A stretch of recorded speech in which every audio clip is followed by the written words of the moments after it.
ఇవాళ మళ్ళీ చెప్తున్నా, ఎప్పుడు కూడా ధీరుడు వెనుదిరిగాడు గుర్తుపెట్టుకో. ధీరుడు వెనుదిరిగాడు గుర్తుపెట్టుకో. అది సందర్భం అయితే రియాక్ట్ అవుతాడు, సందర్భం అయితే బయటికి వస్తాడు, సందర్భం అయితే మాత్రమే మాట్లాడతాడు. భరిస్తాం. ఎక్కడ భరిస్తాం? మీరెట్లయితే భరించలేక ఇక్కడికి వచ్చిండ్రో మీ అంతరాత్మని అర్థం చేసుకున్నా. నేను మళ్ళీ చెప్తున్నా మీకు, హుజురాబాద్ గడ్డ మీద రేపు ప్రతి ఊళ్ళో మన వార్డు మెంబర్ ఉంటాడు. హుజురాబాద్ గడ్డ మీద నా సర్పంచ్ ఉంటాడు హుజురాబాద్లో.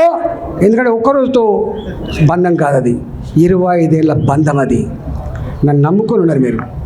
2021లో గన్ని వందల కోట్ల రూపాయల ప్రలోభాన్ని అడ్డుకొని అన్న కోసం నిలబడ్డోళ్ళు మీరు. అన్న కోసం నిలబడ్డారు మీరు.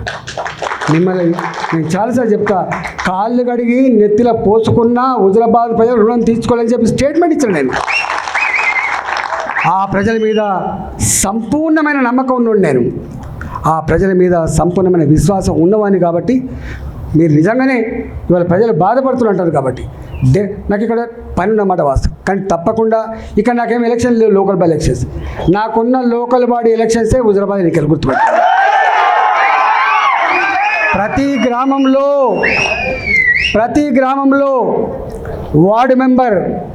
ఒకప్పుడు తెలియదు వీళ్ళకి చరిత్ర తెలియదు కూడా కాదు మీకు. ఎన్నడూ ఒక ఎంపీపీ ఓడిపోలే, ఎన్నడూ ఒక మున్సిపల్ చైర్మన్ మేము గెలవకుండా లేము. 20 ఏళ్ళ చరిత్రలో కేవలం ఒక ఎమ్మెల్యే మాత్రమే కాదు, అన్నిట్లో లోకల్ బాడీలు అన్ని సందర్భాలు గెలుచుకునే చరిత్ర కేవలం హుజురాబాద్కి మాత్రమే దక్కింది.